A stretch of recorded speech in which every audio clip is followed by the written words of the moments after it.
Assalamualaikum warahmatullahi wabarakatuh. Saya Eliskawati Amalinti dari Kimia kelas B. Di sini saya akan menjelaskan sedikit materi pembelajaran tentang virus, jamur, dan bakteri. Langsung saja kita masuk pada materi pertama, yaitu virus. Virus adalah organisme yang berukuran kecil dan memiliki molekul asam nukleat, DNA atau RNA yang terbungkus dalam lapisan protein atau kapsid. Jaringan tersebut diketahui dapat membawa informasi genetik dan mengadakan replikasi sehingga menular. Setelah virus memasuki sel atau jaringan tubuh makhluk hidup, proses pergerakannya akan mengganggu metabolisme atau bahkan merusak sel atau jaringan sehingga menyebabkan penyakit. Kemudian kita masuk pada struktur virus. Pada struktur virus ini terdapat kepala, leher, dan ekor. Kepala dan kapsid. Kepala virus berisi asam nukleat. Untuk virus dengan struktur bakteriofag asam nukleatnya yaitu DNA. Sedangkan itu kapsid adalah bagian yang dari kepala virus yang diselubungi protein. Kemudian leher, bagian ini merupakan penghubung antara kepala dan ekor virus. Terakhir yaitu ekor. Fungsi ekor yaitu untuk melekatkan diri dan menginfeksi sel yang diserangnya.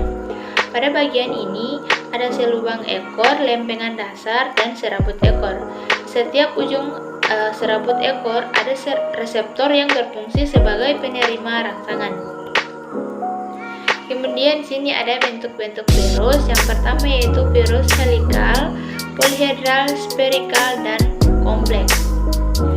Sifat-sifat virus ini yaitu pertama, virus tidak bisa diendapkan menggunakan sentrifugasi biasa. Virus saat berada di luar makhluk hidup lain disebut sebagai virion. Virus hanya memiliki salah satu asam nukleat, bisa DNA atau RNA saja. Virus hanya bisa berkembang biak melalui pembelahan diri dalam makhluk hidup lain. Virus diketahui memiliki ukuran antara 25 sampai 300 nanometer. Ketika diamati menggunakan mikroskop elektron, membutuhkan perbesaran sampai 50.000 kali. Dari hasil penelitian, virus yang berukuran paling kecil yaitu virus polio, sedangkan virus yang ukurannya paling besar yaitu virus mosaik tembakau. Kemudian ini adalah gambar replikasi bakteriofag yang menginfeksi bakteri. Melihat dari siklus di atas, proses replikasi terbagi menjadi dua bagian, yaitu daur litik dan daur lisogenik. Daur litik ini terdapat daur ini virus akan menghancurkan sel yang ditumpanginya sampai proses replikasi selesai. Alur dari daur ini yaitu yang pertama ada adsorpsi, yaitu virus akan meletakkan ekornya pada dinding sel bakteri. Daerah tempat ekor virus ini melekat disebut sebagai area reseptor. Kemudian penetrasi. Pada proses ini, ujung ekor virus masuk dan menyatu dengan sel bakteri. Kemudian eklivase. Bagian virus ini akan mengambil alih perlengkapan metabolik dari bakteri tersebut. Kemudian replikasi. Replikasi ini merupakan proses pembentukan bagian tubuh virus baru di dalam bakteri. Kemudian perakitan. Pada proses ini, bagian tubuh yang terbentuk pada proses sebelumnya akan disusun menjadi virus yang utuh. Kemudian lisis. Proses pecahnya sel bakteri dan keluarnya virus baru yang siap untuk menginfeksi bakteri lain. Kemudian masuk pada daur lisogenik. Daur lisogenik yaitu proses replikasi virus yang tidak merusak sel bakteri. Asam nukleat virus tidak mengambil alih fungsi sintesis asam nukleat memiliki bakteri yang diinfeksinya. Yang pertama yaitu adsorpsi dan penetrasi. Proses ini virus akan melekatkan ekornya, kemudian ujung ekor masuk dan menyatu dengan sel bakteri. Kemudian penggabungan. Asam nukleat virus bergabung dan menyusup pada asam nukleat bakteri. Kemudian pembelahan. Sel bakteri membelah diri. Virus ini juga ikut membelah dan bakteri baru yang dihasilkan telah mengandung virus. Kemudian Kemudian sintesis, asam nukleat virus memisahkan diri dan masuk ke daun litik. Kemudian perakitan, proses penyusunan partikel virus menjadi virus baru. Yang terakhir yaitu lisis, yaitu sel bakteri yang mengeluarkan virus baru. Kemudian masuk pada klasifikasi virus. Yang pertama, berdasarkan kandungan asam nukleatnya, yaitu ribovirus atau virus RNA, virus yang asam nukleatnya dari RNA, contohnya tobacco mosaic virus. Kemudian deoksiribovirus atau virus DNA, yaitu virus yang asam nukleatnya dari DNA, contohnya herpes simplex virus. Kemudian berdasarkan bentuk dasarnya, yang pertama yaitu virus berbentuk ikosahedral. Jenis virus ini memiliki bentuk tata ruang yang dibatasi 20 segitiga dengan sisi yang sama. Pada virus ini tersebut memiliki bentuk rotasi ganda. Contoh virus ini yaitu polio dan adenovirus. Kemudian virus berbentuk helikal.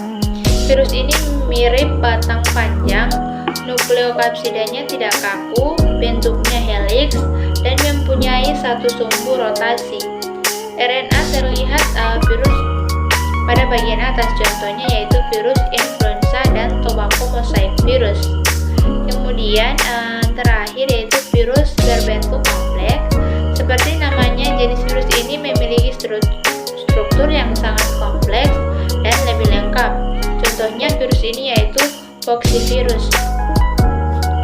Yang ketiga ini berdasarkan selapung yang menyelimuti nukleoplastid. Yang pertama itu virus bersangkul atau berselubang, yaitu virus yang memiliki nukleoplastidnya memiliki selubung dari lipoprotein dan glikoprotein. Contohnya poxivirus, tongvirus, retrovirus, dan lain sebagainya. Yang kedua yaitu virus telanjang, jenis virus yang memiliki nukleoplastidnya tidak memiliki selubang atau pelapis, contohnya adenovirus, revirus, dan parvovirus. Yang keempat yaitu berdasarkan jumlah kapsomernya.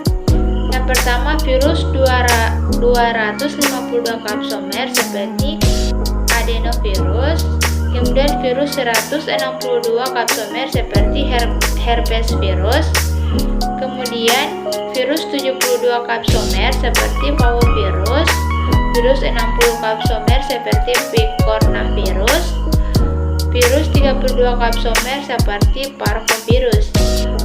Kemudian yang terakhir berdasarkan sel inang. Yang pertama itu virus yang menyerang manusia seperti HIV, virus yang menyerang hewan seperti rabies, virus yang menyerang tumbuhan seperti TMV, kemudian virus yang menyerang bakteri seperti virus bakteriofa. Kemudian sini ada virus yang menguntungkan, yaitu digunakan sebagai biopestisida sebagai bakulovirus, virus yang dimanfaatkan untuk pembuatan peta kromosom, virus yang digunakan dalam pembuatan vaksin, kemudian virus yang dimanfaatkan untuk mengubah sifat bakteri agar bisa bermanfaat dalam bidang kedokteran. Kemudian terakhir virus yang dimanfaatkan untuk memproduksi interferon atau protein hasil sel normal sebagai respon dari infeksi virus. Kemudian virus yang merugikan, virus yang menyerang pada tanaman, yaitu pertama TMV penyebab penyakit mosaik pada tembakau, Gemini virus penyebab penyakit kuning pada cabai, cucumber mosaik virus penyebab penyakit mosaik pada timun. Kemudian virus yang menyerang pada hewan, Rose sarkoma virus penyebab penyakit tumor pada ayam, virus Coxsackie penyebab penyakit mukut dan kuku di sapi, kambing, dan kerbau. Kemudian rhabdovirus penyebab penyakit rabies pada hewan berdarah panas. Yang terakhir yaitu virus yang menyerang pada manusia. Yang pertama coronavirus penyebab penyakit COVID-19, hepatitis virus penyebab penyakit hepatitis, Ebola virus penyebab penyakit Ebola. Kemudian kita masuk pada materi kedua, yaitu jamur atau fungi. Jamur sini atau fungi itu merupakan salah satu kingdom dan klasifikasi makhluk hidup. Ciri-ciri dari fungi ini yaitu ada dinding sel tersusun atas kitin, heterotrof, tubuh bertalus, uniseluler dan multiseluler, tidak berklorofil, eukariotik, penghasil spora, hidup di daerah lembab atau mengandung zat organik, berkembang biak secara seksual dan aseksual.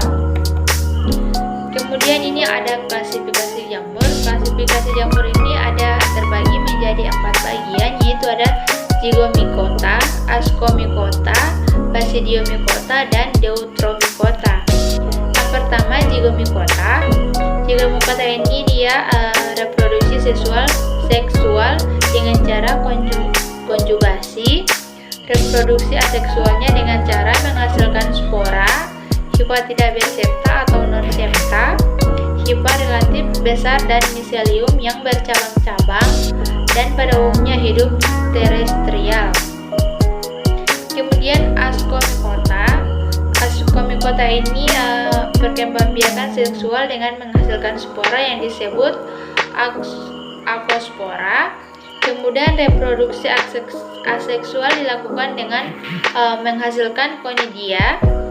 Hifanya bersepta. Kelompok ini meliputi ragi, bermacam-macam kapang, bahkan beberapa candauan.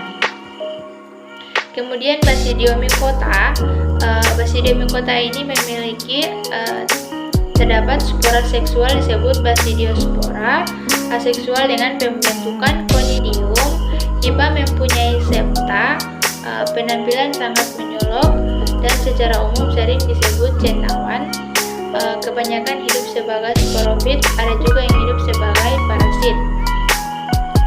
Kemudian Deuteromycota. Deuteromycota ini perkembangbiakan seksual belum diketahui, perkembangbiakan aseksual dengan conidium. Anggotanya adalah beberapa fungi yang hidup parasit pada manusia dan hewan.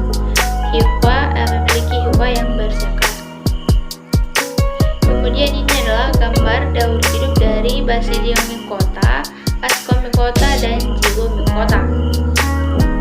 Kemudian kita masuk pada materi terakhir, yaitu tentang bakteri. Bakteri ini dalam bahasa Yunani biasa disebut bakterium atau bakterium, yang berarti batang atau tongkat. Ciri-ciri bakteri yaitu berukuran kecil, terdiri dari satu sel atau uniseluler, tidak memiliki membran inti atau prokariotik, ukuran tubuh berdiameter 0,1 mikron dengan panjang 1 sampai 20 mikron.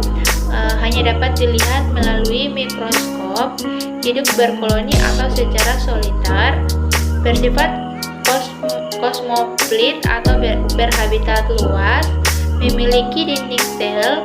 Beberapa jenis mikroorganisme ini membentuk endospora pada kondisi lingkungan yang kurang menguntungkan.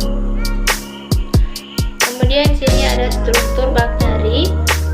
Pada struktur bakteri luar ini terdapat dinding sel, kapsul, membran sel, flagella, dan pil. Sedangkan pada struktur dalam ini terdapat sitoplasma, nukleoid, ribosom, dan plasmid. Struktur bakteri pertama, dinding sel. Dinding sel ini tersusun atas peptidoglikan atau gabungan protein dan polisakarida, berfungsi sebagai pelindung dan pemberi bakteri. Kemudian membran plasma. Pada membran plasma ini tempat pembentukannya mesosom, alat transport elektron dan proton, alat pengatur keluar masuknya senyawa melalui membran sel. Kemudian sitoplasma. Sitoplasma ini terdapat asam nukleat, protein, karbohidrat, lemak, dan berfungsi sebagai tempat terjadinya reaksi kimia sel. Kemudian ribosom. Ribosom ini merupakan butiran-butiran yang tersebar di sitoplasma, mengandung RNA, dan fungsi sebagai tempat sintesis protein. Kemudian inti ini memiliki pusat pengendalian aktivitas sel, mengandung DNA sirkuler atau nukleoid. Kemudian flagella ini ada memiliki beberapa inti, yaitu ada atrik, monotorik, lofotrik, amfitrik, dan peritrik. Kemudian villi atau Vibria berupa rambut halus yang menonjol dari dinding sel, lebih pendek dari flagella, kaku, diameter lebih kecil. Villi tersusun dari protein. Fungsi villi ini yaitu sebagai alat perlekatan saat bakteri melakukan konjugasi. Kemudian kapsul ini berfungsi sebagai alat pertahanan dan perlindungan, mencegah bakteri dari kekeringan, sebagai alat pelekat pada inang, sumber makanan bagi bakteri. Kemudian klorosom, struktur yang berada di bawah membran plasma, mengandung pigmen klorofil yang berperan dalam fotosintesis. Kemudian vakuola gas, pada vakuola gas ini hanya dimiliki oleh bakteri air yang melakukan fotosintesis. Vakuola dapat membuat bakteri mengapung di permukaan air untuk memperoleh cahaya. Kemudian yang terakhir yaitu endospora. Endospora mengandung sitoplasma, materi genetik, dan ribosom. Endospora dapat tumbuh menjadi sel bakteri baru jika kondisi lingkungan mendukung.